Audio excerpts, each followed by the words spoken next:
Car हम शुरू करने जा रहे हैं आगे जहाँ से हमने पहले छोड़ दिया था, मतलब अब वहाँ स्टार्ट करने जा रहे हैं औपनिवेशिक ग्रामीण अर्थव्यवस्था से। अगर आपने पहले वीडियो नहीं देखी है तो वो ज़रूर देखना, तब आपको और अच्छे समझ में आएगा, क्योंकि ये उससे आगे की हम कर रहे हैं। भारत में इसमें औपनिवेशिक ग्रामीण अर्थव्यवस्था, औपनिवेशिक मतलब जब अंग्रेज या ब्रिटिश लोग थे तब ग्रामीण व्यवस्था तो जो थी वो किस प्रकार थी, तो इसमें हम पढ़ते हैं। भारत में औपनिवेशिक शासनकाल के दौरान, अंग्रेजी शासनकाल के दौरान ग्रामीण अर्थव्यवस्था में कुछ महत्वपूर्ण परिवर्तन हुए। उपनिवेशिक शासनकाल में ग्रामीण अर्थव्यवस्था की कुछ महत्वपूर्ण विशेषताएं कुछ इस प्रकार थी। जो विशेषताएं थी ग्रामीण अर्थव्यवस्था की, जैसे औद्योगिकरण में कमी करना, नई भूमि व्यवस्था, जैसे जमींदारों, रैयतवाड़ी मतलब किसान, रैयतवाड़ी तथा महलवाड़ी व्यवस्था और कृषि की व्यापारीकरण आदि। ब्रिटिश शासकों द्वारा अपनाए गए तरीकों से जजमानी व्यवस्था पर काफ़ी असर पड़ा। जजमानी व्यवस्था वही है जिसमें हर कोई अपनी सेवा प्रदान करता है, जैसे ब्राह्मण राजा को अपनी सेवा प्रदान करता है और जो अन्य लोग होते हैं वो ब्राह्मण को सेवा प्रदान करते हैं। तो इस व्यवस्था में भी काफ़ी असर पड़ा अंग्रेजों के आने के बाद। तो पढ़ते हैं, औद्योगिकरण में कमी करना, उद्योगों को कम करना। ब्रिटिश उपनिवेशीय शासनकाल ने परंपरागत ग्रामीण अर्थव्यवस्था को काफ़ी बर्बाद किया। जो पुराने ज़माने में जो गांव में छोटे छोटे उद्योग होते थे, जो लोग अपने चलाते थे, उसको जो अंग्रेज सरकार आई या अंग्रेज लोग आए तो उन्होंने उसको ख़त्म कर दिया। परंपरागत ग्रामीण अर्थव्यवस्था को काफ़ी बर्बाद किया। इस दौरान ग्रामीण अर्थव्यवस्था की वृद्धि का टिकाऊ विन्यास हो गया। ग्रामीण अर्थव्यवस्था का कृषि तथा ग्रामीण उद्योगों के बीच के उपयोगी संबंध भी नष्ट हो गए। कृषि और ग्रामीण उद्योगों के बीच के उपयोगी संबंध भी नष्ट हो गए। भारतीय अर्थव्यवस्था ब्रिटिश व्यापार और उद्योग के अधीनस्थ कर दी गई। भारतीय अर्थव्यवस्था जो थी, जो भी व्यवस्थाएं थी भारत की, वो सारे ब्रिटिश के अधीन हो गए। ब्रिटिश शासनकाल में ग्रामीण कारीगरों के उद्योगों को काफ़ी भारी क्षति पहुंची। घरेलू वस्तुएं सामान्यतः तकनीकी द्वारा छोटे स्तर पर बनाई जाती थी। ये वस्तुएं ब्रिटेन में मशीन द्वारा बड़े स्तर पर बनी हुई सस्ती वस्तुओं के आयात का मुकाबला नहीं कर सकती थी। मतलब यहाँ के जो लोग हाथों से बनाते थे, अब वहाँ पे विदेश में मशीनों से बनाने लगे। इस प्रकार कहीं न कहीं जो छोटे उद्योग थे वो कहीं न कहीं धीरे धीरे ख़त्म होने लगे। रुई कातने तथा कपड़ों बुनने के उद्योगों को काफ़ी नुकसान पहुंचा। रेशम तथा ऊनी वस्त्रों के निर्माण पर भी काफ़ी बुरा प्रभाव पड़ा। इस प्रकार रेशम तथा ऊनी वस्त्रों के निर्माण पर भी काफ़ी बुरा प्रभाव हुआ। इस प्रकार चमड़े के काम, रंगाई, तेल निकालने तथा लोहे के उद्योगों को काफ़ी नुकसान हुआ, क्योंकि इन सब कामों को करने की मशीनें लगवा दी गई थीं। रेल मार्ग के आ जाने से ग्रामीण उद्योग में और भी कमी आई, क्योंकि अब ब्रिटिश चीज़ें रेलों द्वारा ग्रामीण क्षेत्रों में बेचने के लिए आसानी से लाई जा सकती थी। वो अपना सामान गांव के इलाकों में आराम से ले आते थे अंग्रेज लोग, या ब्रिटिश लोग अपना सामान आसानी से ला सकते थे रेल में, क्योंकि उनका रेल का जो शुरुआत हो गई थी रेल की। ब्रिटिश उद्योगों के लिए कृषि से संबंधित कच्चे माल का आयात भी अधिक होने लगा। इससे भारतीय दस्तकारी को काफ़ी नुकसान पहुंचा था। भारतीय जो हाथों से कार्य करते थे, अपने जो मशीनों का प्रयोग नहीं करते थे, क्योंकि लोग हाथों से ही अपने हर चीज़ करते थे। मशीन भी तो अंग्रेज़ ही ब्रिटिश लोग ही लेकर आए थे मशीन को भी। तो गांव की कलाओं तथा दस्तकारी की बर्बादी से ग्रामीण अर्थव्यवस्था के औद्योगिकरण में कमी आना स्वाभाविक था। गांव के लघु उद्योग पर निर्भर जनसंख्या प्रतिशत से घटकर प्रतिशत हो गई थी। इंग्लैंड से बने कपड़ों के बाजार आ जाने से सूत कातने वाले तथा बुनकरों का नामोनिशान प्राय मिट सा गया था। गांव के अन्य कारीगरों पर भी इंग्लैंड से होने वाले आयात के कारण बुरा प्रभाव हुआ। इसके फलस्वरूप लोगों की कृषि पर निर्भरता बढ़ गई। लोग कृषि का कार्य करने ज़्यादा लग गए। इससे परंपरागत यजमानी व्यवस्था में भी तनाव की स्थिति आई। आगे पढ़ते हैं नई भू राजस्व नीति। देश के विभिन्न क्षेत्रों में भू राजस्व नीति के बारे में हम पढ़ेंगे। देश के विभिन्न क्षेत्रों में ब्रिटिश सरकार ने 3 प्रकार की भू राजस्व व्यवस्था की शुरुआत की। 3 प्रकार की, वह थी जमींदारी, रैयतवाड़ी में किसानों की बात की जाएगी, रैयतवाड़ी तथा महलवाड़ी व्यवस्था। 3 थी, जमींदारी, रैयतवाड़ी और महलवाड़ी व्यवस्था।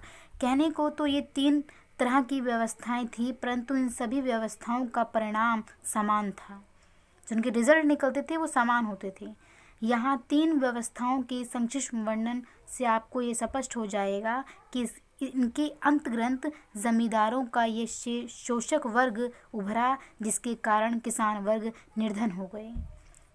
एक शोषक वर्ग उभरा जिसका शोषण किया जाता था, वो थे किसान लोग, जो और भी गरीब हो गए। पहले पढ़ते हैं स्थायी व्यवस्था। स्थायी व्यवस्था में जमींदारों को एक बड़े भूभाग का पुश्तैनी अधिकार दे दिया गया। किसको? जमींदारों को, जिसे जमींदारी कहते थे। किसानों से मिले ज़मीन के पूरे राजस्व का 10वां या 11वां हिस्सा जमींदार उपनिवेशी सरकार को देते थे और शेष वे अपने पास रख लेते थे। सरकार का हिस्सा हमेशा के लिए तय हो गया था, परंतु जमींदार भू राजस्व की दर अपनी इच्छानुसार बढ़ाकर किसानों से अधिक कर वसूल करते थे। ऐसा वो अपनी ऐशो आराम की ज़िंदगी बसर करने के लिए करते थे ज़मींदार लोग। इस कारण काश्तकारों की स्थिति और भी बिगड़ गई। किसानों को केवल पट्टेदार की स्थिति में रहना पड़ा और साथ ही ज़मीन पर उनके पुराने अधिकारों से तथा अन्य प्रथागत अधिकारों से वंचित कर दिया गया था। इसके अतिरिक्त किसानों को ज़मीन का किराया देना आवश्यक था, चाहे उनकी फसल अच्छी हो या खराब। ऐसा न करने पर ज़मींदार उन्हें ज़मीन के अधिकार से बेदखल कर देते थे। इसी वजह से उन्हें महाजनों तथा ज़मींदारों से कर्जा लेना पड़ता था। किसको? किसानों को। कभी कभी उन्हें ज़मीन पर लगाए गए किराए के भुगतान के लिए ज़मीन के कुछ हिस्सों को भी बेचना पड़ता था। किसानों की कर्जदार होने की स्थिति में सुधार होने की जगह और भी बढ़ोतरी होती रहती थी, जिससे उनकी गरीबी और बढ़ जाती थी। तो आपने समझा होगा किस प्रकार गरीबों का शोषण किया जाता था। आगे पढ़ते हैं रैयतवाड़ी व्यवस्था। इसमें हमने स्थायी व्यवस्था पढ़ा, जिसमें ज़मींदारी के बारे में पढ़ा, किस प्रकार ज़मींदार लोग गरीबों का शोषण करते हैं। और इसमें हम पढ़ेंगे रैयतवाड़ी व्यवस्था। रैयतवाड़ी क्षेत्रों में किसान ज़मीन के स्वामी होते थे। ध्यान से सुनिएगा। रैयतवाड़ी क्षेत्रों में क्षेत्रों में किसान ज़मीन के स्वामी होते थे, परंतु उनके लिए उन्हें सरकार को सीधे भू राजस्व देना पड़ता था। किसको? सीधा सरकार को देना पड़ता था भू राजस्व। इस व्यवस्था में ज़मींदार की भूमिका सरकार निभाती थी। तो ज़मींदार की जो भूमिका होती थी इसमें, वो सरकार से डायरेक्ट निभाती थी। किससे? किसानों से।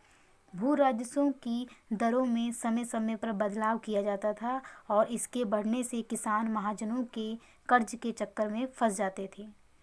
इसके अतिरिक्त भू राजस्व न दे पाने की स्थिति में किसान को ज़मीन से भी वंचित होना पड़ता था। उनके स्थान पर नए ज़मींदार उभर कर आए। सरकार ने बहुत ही सख्ती से ज़मींदारों से भू राजस्व वसूली की। पुराने ज़मींदार गाँव में रहा करते थे और वे फसल खराब होने पर किसानों से लगान वसूल करने में नरमी से पेश आते थे, जो पुराने ज़मींदार थे। ज़मींदारों द्वारा भू राजस्व की अदायगी न कर पाने के कारण सरकार ने ऐसे ज़मींदारों को ज़मींदारी के अधिकार से बेदखल कर दिया और उनकी ज़मींदारी की नीलामी करवा दी। इस प्रकार बहुत से क्षेत्रों में ज़मींदारी धीरे धीरे व्यापारियों तथा महाजनों के अधिकार में आ गई। ये नए जमींदार प्राय कस्बों में रहते थे और फसल अच्छी न होने पर भी लगान की वसूली करते समय किसानों पर बहुत सख्ती दिखाते थे। ये जो महाजन थी, जो व्यापारी बड़े होते थे, महाजन होते थे, ये सख्ती से पेश आने लगे। और जो पुराने जो जमींदार होते थे वो किसानों से नरमी से पेश आते थे। लेकिन जब नए जमींदार बने, वो बड़े बड़े व्यापारी महाजन थे, उन्होंने वो सख्ती से पेश आते थे। फसल खराब हो जाती थी फिर भी वो कर वसूल करते थे। इसमें यही बात है। इसके अतिरिक्त उपसामंती प्रक्रिया भी शुरू हुई। उपसामंती का अर्थ है कि जमींदार अपने भू राजस्व वसूल करने के अधिकार को मुनाफे पर किसी और व्यक्ति को दे देते थे। इस प्रकार से जमींदार द्वारा सौंपे गए अधिकार को वह व्यक्ति फिर किसी और को दे देता था, मतलब सौंप दिया जाता था किसी और को। इस तरह सरकार और खेती करने वाले किसान के बीच लगान वसूल करने वाले बिचौलियों की एक श्रृंखला बन गई थी तथा कृषकों के ऊपर इन बिचौलियों को संतुष्ट करने का बोझ बन गया था। विपिन चंद्र के अनुसार अत्यधिक भू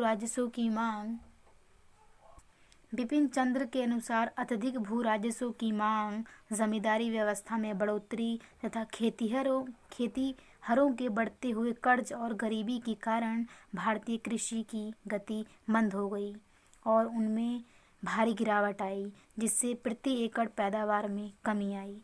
क्योंकि जब गरीब ही होंगे तो उपजाएंगे क्या? जितना तो वो उनको उपजाऊ भूमि जितना मिलता नहीं था, जितना तो वो अपना कर देने में लगा देते थे। तो और इस तरह उनकी स्थिति और भी खराब हो गई। अब पढ़ते हैं कृषि का व्यापारीकरण किस प्रकार हुआ। कृषि का व्यापारीकरण ब्रिटिश शासन का एक और प्रभाव था। भू राजस्व की दरें काफ़ी अधिक थीं। जो दर थी भूमि राजस्व की वो काफ़ी ज़्यादा थी और उसका भुगतान नगद करना पड़ता था। राजस्व वसूल करने के तरीके भी बहुत कठोर थे क्योंकि सख्ती से वसूल किए जाते थे। इसलिए कृषकों को फसल काटने के बाद शीघ्र ही उत्पादित अनाज का एक बड़ा हिस्सा बाजार में सस्ते दामों पर बेचना पड़ता था। कृषकों के पास अपने निवृह के लिए, अपने गुजर बसर के लिए बहुत ही कम अनाज बचता था। कृषि उत्पादन की तकनीकों में उन्नति न होने के कारण कृषक बाजार में बेचने के लिए अतिरिक्त अनाज नहीं उपजा सकते थे। वास्तव में भू राजस्व की अदायगी की नकद करने के लिए कृषकों को बाजार की आर्थिक व्यवस्था में अपनी पैदावार को बेचना जाना पड़ता था। भारत में केवल नील, चाय और कॉफ़ी की खेती में विदेशी पूंजी लगाई जाती थी। किनकी? नील, चाय और कॉफ़ी की खेती में विदेशी पूंजी लगाई जाती थी। ये उत्पादन यूरोप के बाज़ारों में बेचे जाते थे। यूरोप के बाज़ारों में जाते थे सब। ब्रिटिश कपड़ा उद्योग के लिए भारत से रुई का आयात किया जाता था। भारत से रुई जाता था। इसके कारण मुद्रा पर आधारित आर्थिक व्यवस्था ग्रामीण क्षेत्रों में भी आ गई थी और अंतर्राष्ट्रीय अर्थव्यवस्था से जुड़कर भारतीय अर्थव्यवस्था ब्रिटिश हितों के लिए काम करने लगी थी। अब भारतीय किसानों को बाजार के बढ़ते गिरते भावों का बोझ भी उठाना पड़ता था। इससे उनकी समस्याएं और भी बढ़ गईं। वाणिज्य फसलों जो कीमत जिनकी मूल्यवान ज़्यादा होती थी फसलें, वाणिज्य फसलों और ऊंचे दामों के खदानों जैसे गेहूं की अधिक पैदावार करने से आम लोगों के लिए उगाई जाने वाली फसल की पैदावार जैसे ज्वार, बाजरा और दालों में कमी आई थी। जिसके उगाई जाने वाली फसल की पैदावार जैसे ज्वार, बाजरा और दालों में कमी आई थी, जिसके कारण अकाल के समय में आम जनता की दुर्दशा हो जाती थी। वाणिज्य फसलों की पैदावार में काफ़ी खर्च होता था, जिसके कारण कर्ज लेने के लिए महाजनों पर किसानों की निर्भरता बढ़ गई। ये बहुत कीमती फसल होते थे। एक फसल के बहुत कीमती अनाज या बहुत ज़्यादा मूल्यवान फसलों की बात की गई है इसमें, या उसकी बात की गई है, जो भी अनाज है उनकी बात की गई है जो उगाते हैं किसान लोग। महाजनों पर किसानों की निर्भरता बढ़ गई थी इस प्रकार किसान कर्ज के बोझ पर दबते गए। सुमित सरकार ने ठीक ही कहा है कि अधिकांश गरीब किसानों के लिए कृषि का व्यापारीकरण उन पर लादी गई प्रक्रिया थी। उनके पास इतना था नहीं, पर उनको मजबूर किया गया कि वो ज़्यादा से ज़्यादा करें। उनके पास होता कुछ भी नहीं था, पैसे सबसे ज़्यादा गरीबी थी और उनको पैदावार बढ़ाने के लिए कहा जाता था। किसानों तथा भूमिहीन मजदूरों की घोर गरीबी के कारण जमींदार तथा महाजनों को बेगार मजदूर आसानी से मिल जाते थे, जिनसे वह बलपूर्वक गैर कानूनी तरीके से अपना काम करवाते थे। कृषि दास प्रथा तथा कर्ज के कारण गुलामी एक आम प्रक्रिया हो गई थी। जो लोग नहीं कर पाते थे उनको गुलाम बना लिया जाता था। आम जनता पर सामाजिक निरंकुशता शुरू हो गई थी। जजमानी व्यवस्था। इस इकाई के भाग में हमने इस बात पर विचार किया कि ब्रिटिश उपनिवेशी शासन के कारण किस प्रकार परंपरागत ग्रामीण अर्थव्यवस्था बर्बाद हुई। ब्रिटिश के आने के बाद किस प्रकार जो ग्रामीण अर्थव्यवस्था थी वो बर्बाद हुई और इससे ही जजमानी व्यवस्था में तनाव आया। तो पढ़ते हैं। पारंपरिक भारत में जजमानी व्यवस्था एक महत्वपूर्ण ग्रामीण सामाजिक संस्था थी। ये भारतीय इतिहास के प्राचीन काल में उस समय विकसित हुई जब भारत में पेशे के आधार पर विशेषीकरण के कारण विभिन्न प्रकार की कलाओं, दस्तकारी तथा नौकर चाकरों की सेवाओं की शुरुआत हुई। साथ ही गांवों में भूस्वामी तथा भूमिहीन वर्ग भी उभरे। मध्यकाल में इसका स्थायित्व बना रहा, परंतु उपनिवेशी शासनकाल से इसका प्रभाव घटना शुरू हुआ और अब गांवों में यह व्यवस्था बहुत ही कमज़ोर हो गई। भारत के विभिन्न क्षेत्रों में इस व्यवस्था को बालुता आया तथा मिलंद के नाम से जाना जाता है। जजमानी व्यवस्था गांव में रहने वाले विभिन्न जातियों के बीच आर्थिक, सामाजिक तथा धार्मिक बंधन होते हैं। उच्च तथा मध्य जाति के स्वामियों को संरक्षण कहा जाता है। उच्च तथा मध्य जाति के स्वामियों को संरक्षक कहा जाता था। ये सहायता देते थे या इनको संरक्षक कहा जाता था और निम्न जाति के लोग सेवक के रूप में संरक्षकों की सेवा करते थे। ये बड़े लोग होते थे, छोटे लोग इनकी सेवा करते थे। इन संरक्षकों को जजमान की संज्ञा दी जाती थी, मतलब बड़े लोगों को जजमान कहा जाता था। और सेवा करने वाली जाति को काम करने वालों को कमीन या पुरजन के नाम से जाना जाता था, जो सेवा देते थे। सेवा करने वाली जातियों जैसे बढ़ई, लोहार, कुम्हार, नाई, चमार और तथा कहार आदि लोग जमींदारों की सेवा करते थे। ये जमींदार उत्तर में राजपूत, भूमिहार, जाट आदि और दक्षिण में कम्मा, रेड्डी और लिंगायत आदि जातियों के होते थे। ये बड़े सेवा करने वाली जातियों को अक्सर अनाज के रूप में मजदूरी दी जाती थी। अनाज दे दिया जाता था। जैसे अब पैसा देते हैं आपके ज़माने में, तो पहले अनाज दे दिया जाता था। पर आपके ज़माने में ऐसा नहीं है कि गुलाम बना के रख लिया जाए, ऐसा नहीं होता था।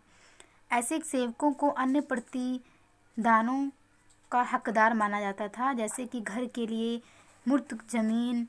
इसके साथ साथ त्यौहार, जन्म, मृत्यु तथा शादी जैसे अवसरों पर इन्हें भोजन और वस्त्र दिए जाते थे। जो सेवा प्रदान करते थे उन्हें उपहार दिया जाता था। पड़ोसी गांवों के संबंधों में भी जजमानी संबंध जुड़े होते थे। सेवक जातियों के जजमान गांवों के बाहर भी रहते थे। जब कभी अधिकार और तथा कर्तव्यों को लेकर या जजमानी व्यवस्था से संबंधित अन्य बातों में समस्याएं होती थी, तो उन्हें ग्रामीण पंचायत या जाति पंचायत द्वारा सुलझाया जाता था। फिर भी जजमानी व्यवस्था मुख्य रूप से परिवार के स्तर पर ही काम करती थी। जजमानी व्यवस्था मैंने आपको बता दिया किस प्रकार जजमानी व्यवस्था है, जिस प्रकार सेवा बनी प्रदान करना। फिर भी जजमानी व्यवस्था मुख्य रूप से परिवार के स्तर पर ही काम करती थी। परिवार के स्तर जैसे ब्राह्मण होता था तो वो पूरे राजा के घर को अच्छे से कोई भी कोई भी काम होता था तो परिवार के स्तर पर ही उसको जाना जाता था, ब्राह्मण को।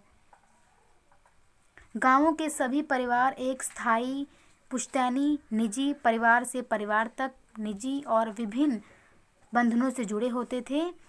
ये सभी परिवार विभिन्न जातियों तथा पेशों से जुड़े होते थे और उनमें जजमान सेवक का संबंध चलता रहता था। जजमान और सेवक का संबंध चलता रहता था। जजमानी व्यवस्था के प्रथम अध्ययन में वाइजर ने इस व्यवस्था की पारस्परिकता के तत्वों पर बल देते हुए इसकी परिभाषा दी है। जजमानी व्यवस्था की उत्तर भारत में हिंदू गांवों की विभिन्न जातियों सेवा करने की क्षमता के आधार पर एक दूसरे से जुड़ी होती थी। सभी एक दूसरे की सेवा करते हैं, सभी मालिक होते हैं और सभी सेवक भी होते हैं। हर एक के अपने सेवक होते हैं जो विभिन्न जातियों के होते हैं। ये जातियाँ जजमान, जजमानी या व्रत कहलाती हैं। तो इसमें जैसे किसी के घर में विवाह का समारोह है तो कोई भी उसके घर में जाके सेवा करने लग जाना या कोई भी काम में हाथ बढ़ाने लग जाना, तो इस प्रकार इसमें कहीं ना कहीं सेवा, इसी चीज़ को सेवा कहा गया है कि जब किसको ज़रूरत होती तो उसकी जाके हेल्प कर देना, तो जब हमें उसको ज़रूरत हो तो वो चला जाए। इस प्रकार दोनों की आपस में होता है। परंतु जजमानी व्यवस्था में भी प्रभुत्व और शोषण के तत्व विद्यमान थे। मतलब प्रभुत्व होता था और शोषण भी होता था जजमानी व्यवस्था में भी, जिसका अध्ययन बाइडलमैन, ऑस्कर लेविस तथा अन्य विद्वानों ने किया। भूस्वामी शक्तिशाली संरक्षक जाति के लोग हैं। भूस्वामी जो होते थे, जो भूमि के स्वामी होते थे, भूस्वामी शक्तिशाली संरक्षक जाति के लोग हैं। वे गरीब कारीगरों तथा सेवा करने वाली निम्न जाति के लोगों पर अपना प्रभुत्व बनाए रखते थे तथा उनका शोषण करते थे। छोटी जाति के लोग होते थे उन पे अपना कि तुम ये करोगे, ऐसे ऐसे काम बांट देना, मतलब अपना हक एकदम हुक्म चलाना, इस प्रकार कह सकते हैं। आज भी गांवों में बहुत से परिवार जजमानी व्यवस्था से जुड़े हुए हैं, परंतु समय के साथ साथ आधुनिक काल में ये व्यवस्था कमज़ोर हो गई है। ग्रामीण क्षेत्रों में कई तरह के परिवर्तन आने के कारण ही जजमानी व्यवस्था कमज़ोर हुई है। कृषि का बढ़ता हुआ व्यापारीकरण और पूंजीवादी खेती का विकास, धन का अत्यधिक हस्तांतरण, वेतन मजदूरी, शहरी शिक्षा तथा जाति और पेशे का विघटन, मतलब अब ज़रूरी नहीं है कि वो इंसान उस जाति का है तो वो वही काम करेगा, ऐसा नहीं है। तो जाति और पेशे का विघटन आदि इन परिवर्तनों के उदाहरण हैं। तो हमने यहाँ तक पढ़ लिया। इसमें कुछ क्वेश्चंस मतलब टिक मार्क के निशान दिए गए हैं। आगे हम पढ़ते हैं स्वतंत्रता के बाद ग्रामीण अर्थव्यवस्था। जब हमें स्वतंत्रता मिली उसके बाद ग्रामीण अर्थव्यवस्था कैसी थी, तो हम पढ़ते हैं स्वतंत्रता प्राप्ति के बाद अब तक ग्रामीण अर्थव्यवस्था में काफ़ी परिवर्तन आया। इस भाग में हम भूमि सुधार, हरित क्रांति और ग्रामीण विकास के कार्यक्रमों पर विचार करेंगे। किस किस पे? भूमि सुधार पर, हरित क्रांति पर और ग्रामीण विकास के बारे में चर्चा करेंगे। पहला पढ़ते हैं भूमि सुधार। एक समृद्ध तथा समानता के सिद्धांत से संबद्ध समाज की स्थापना के लिए स्वतंत्रता प्राप्ति के बाद भारत में कृषि की संरचना को बदलने हेतु कई तरह के भूमि सुधार अपनाए गए। यहाँ पहले इन परिवर्तनों पर हम बात करते हैं जो परिवर्तन आए। पहला परिवर्तन था ग्रामीण व्यवस्था में परिवर्तन। निम्नलिखित कदमों द्वारा ग्रामीण आर्थिक व्यवस्था में परिवर्तन लाया गया। कृषि की संरचना में परिवर्तन लाने की प्रक्रिया में जमींदारी व्यवस्था का उन्मूलन, मतलब जमींदारी जो व्यवस्था थी वो खत्म हो गया, पहला कदम था। जमींदारों तथा उपसामंती प्रथा के हितों को हटाते हुए किसानों का सरकार के मजदूरों को किराए पर रोजगार मिलना भी अधिक हुआ। पंजाब में मजदूरों में हुई कमी दूसरे राज्यों में विशेषकर बिहार तथा पूर्वी उत्तर प्रदेश में आए हुए मजदूरों द्वारा पूरी की गई। पूर्ण प्रगतिशील किसानों ने ज़मीन को बटाई पर किसी और को देने की अपेक्षा व्यक्तिगत निरीक्षण में खेती की। इसके अतिरिक्त ऐसे किसानों ने गरीब किसानों से पट्टे पर ज़मीन लेकर भी खेती की, क्योंकि गरीब किसान खेती के लिए आवश्यक कीमती खाद, बीज व ट्रैक्टर आदि नहीं जुटा पाए। गरीब किसान आदि बत्ते के अनुसार इस प्रकार की खेती की महत्वपूर्ण विशेषता ये है कि इसका संगठन एक व्यापारिक कामकाज के संगठन की तरह होता है, न कि किसी सामंती व्यवस्था की तरह। 1965 से 1980 के दौरान हरित क्रांति के फायदे मुख्यतः उत्तर तथा पश्चिमी भारत को प्राप्त हुए। उत्तर और पश्चिमी भारत को हरित क्रांति के फायदे को मिले। इस कार्यक्रम के कारण खाद्यान्न, खास तौर पर गेहूं और धान की पैदावार में भारी वृद्धि हुई। 1980 के दशक के दौरान खाद्यान्न उत्पादन में वृद्धि होती रही, परंतु ये वृद्धि 1965 और 1980 के दौरान देखी गई नाटकीय वृद्धि की तरह नहीं थी। 1980 के दशक के दौरान उच्च पैदावार क्षेत्रों में भी वृद्धि हुई, पर कुल मिलाकर वृद्धि दर में कमी हुई। पैदावार में तो वृद्धि हुई, पर अगर कुल मिलाया जाए तो उस वृद्धि दर में कमी हुई। 8वीं पंचवर्षीय योजना के अंतर्गत उच्च पैदावार वाले बीज पूरे देश में उपलब्ध कराने का प्रयास किया गया। 8वीं पंचवर्षीय योजना के तहत जो उच्च बीज थे उनको हर जगह हर उसमें फैलाने की कोशिश की गई। हरित क्रांति से जहां एक और कृषि उत्पादन क्षमता में वृद्धि हुई, वहीं दूसरी ओर इसका नकारात्मक प्रभाव समाज की व्यवस्था पर पड़ा। मतलब एक तरह से कृषि उत्पादन में वृद्धि हुई, दूसरा प्रभाव भी एक नकारात्मक प्रभाव पड़ा। अब एक नज़र इस पक्ष पर भी डाली जाएगी कि क्या प्रभाव पड़ा, नकारात्मक प्रभाव जो उन्होंने बताया है वो क्या है, तो हम इस पर भी बात करते हैं। पहला पढ़ते हैं कृषि उत्पादन में विषमता के कारण। इसमें हम पढ़ेंगे, चलो आपको मैं पढ़ते सुना देती हूँ। भारत की हरित क्रांति के कारण विभिन्न क्षेत्रों और राज्यों के बीच बहुत बड़ा अंतर पैदा हुआ। ये कार्यक्रम उन्हीं क्षेत्रों में लागू किया गया जहाँ पानी, रासायनिक खाद तथा कृषि कर्ज पर्याप्त मात्रा में उपलब्ध थे। जहाँ पानी मौजूद था, रासायनिक खादें मौजूद थी, वहीं पे ये चलाया गया। वहीं पे ये जो हरित क्रांति के जो भी फायदे हुए वहीं तक पहुँचाए गए। पंजाब, हरियाणा, उत्तर प्रदेश के कुछ हिस्से अनुकूल पाए गए और पैदावार इन्हीं क्षेत्रों में बढ़ी। तमिलनाडु तथा आंध्र प्रदेश जैसे राज्यों में पैदावार कुछ खास नहीं बढ़ा। इस कारण राज्यों के बीच विषमताएं बढ़ीं, क्योंकि सभी को लाभ नहीं हुआ, कुछ राज्य को हुआ, और वो भी किस आधार पर, जहाँ पर पानी, रासायनिक खादें मौजूद थे पर्याप्त मात्रा में, उन्हीं को दिया गया, उन्हीं को लाभ हुआ। जैसा कि भल्ला ने चर्चा की कि हरित क्रांति में अंतर्जातीय अंतरक्षेत्रीय स्तरों पर जिले के बीच तथा कृषि के उत्पादन तथा आमदनी में विषमताएं पैदा हुई। हरित क्रांति के लाभ कृषि से जुड़े विभिन्न वर्गों में समान रूप से वितरित नहीं हुए। कृषि में अत्यधिक उत्पादन का लाभ मुख्य रूप से बड़े भूस्वामियों को हुआ। जो बड़े बड़े जमीन के मालिक थे, जो बड़े बड़े भूस्वामी थे, उनको ही लाभ मिला। छोटे तथा सीमांत किसान के पास जमीन कम होने के कारण वे अधिक उत्पादन करने में असमर्थ रहे। इसके अतिरिक्त मध्यम तथा छोटे किसानों ने सहकारी तथा अन्य वित्तीय संस्थाओं में बहुत मात्रा में इसके अतिरिक्त असमर्थ रहे। भल्ला ने यह भी बताया कि प्रगतिशील तथा रूढ़िवादी किसानों के बीच का अंतर बहुत बढ़ गया। अब पढ़ते हैं वर्ग विभिन्नता। हरित क्रांति से कृषक वर्ग में विभिन्नता भी आई, मतलब डिफरेंस देखा गया, क्योंकि लाभ सबको नहीं मिल रहा था, कुछ ही राज्य को मिल रहा था, तो विभिन्नता भी आई जो कृषि में पूंजीवाद के फैलाव का प्रतीक बन गया। उत्सव पटनायक ने हरियाणा के 15 एकड़ या उससे कम भूमि पर खेती करने वाले कृषक परिवारों के अध्ययन से यह पता लगाया कि उनमें 2 कृषक वर्ग हैं, एक और धनी तथा माध्यम किसानों का, एक और धनी वर्ग तो दूसरा माध्यम। ऐसे किसान भाड़े के मजदूरों से खेती करवाते हैं।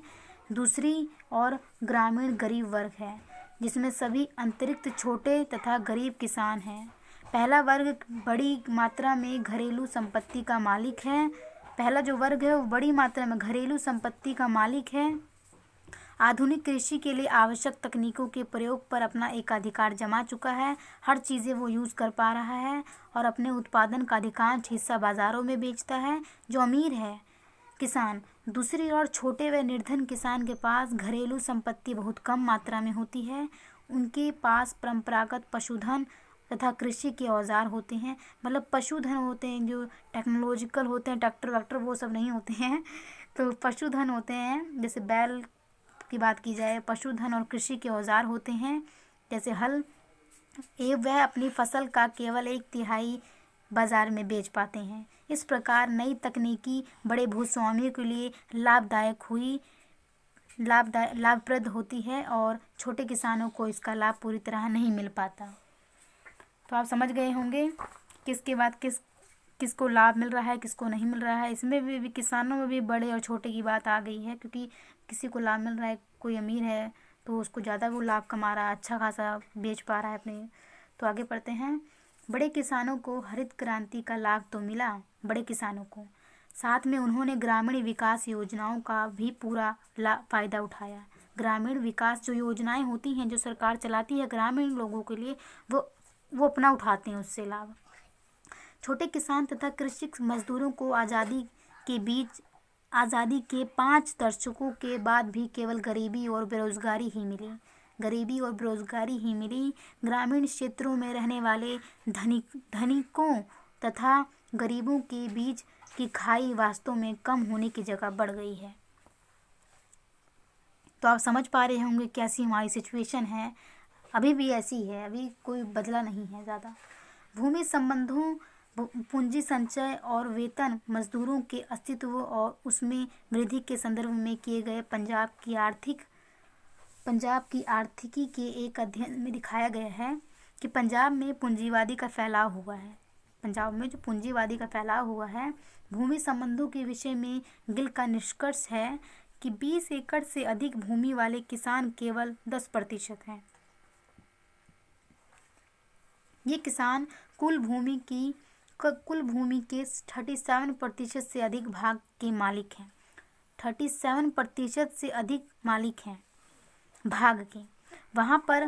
वहाँ पर पूंजी संचय इस तरह दिखाई देता है कि 10% उच्च स्तरीय किसानों के पास 88.75% ट्रैक्टर, 24.12% नलकूप मतलब हैंडपंप, 20.40% थ्रेशर और खरीदी हुई ज़मीन का 42.86% हिस्सा है। ये सब अमीरों की बात की जा रही है। इसके अतिरिक्त वास्तविक पट्टेदारों की संख्या में कमी आई है, परंतु 1961 से 1971 के दशक में कृषक मजदूरों की संख्या 17.3% से बढ़कर 32.1 हो गई है। मतलब जो कृषक मजदूर हैं उनकी संख्या में बढ़ गए हैं, मजदूरी और बढ़ गई है। कृषि मजदूरों की नगद मजदूरी बढ़ी है, परंतु कीमतों के अनुपात में अधिक वृद्धि होने के कारण उनकी मजदूरी वास्तव में घट गई है। जो उनको मजदूरी मिलती है, जो उनको वेतन मिलता है, वो कम हो गया है। दूसरे वर्गों की तुलना में कृषि आय में मजदूरों का समान हिस्सा घट गया है। सन 1991 में मजदूर वर्ग में से 66.8% कृषि तथा समृद्ध औद्योगिक क्षेत्रों में कार्यरत थे। ये उद्योग क्षेत्र में कार्यरत थे। कृषि श्रम बल में 40% कृषि मजदूर थे। सिर्फ 40, अगर 100 में से अगर 40% जो थे वो कृषि कार्य में थे और 60% अन्य औद्योगिक कार्य में कार्यरत थे।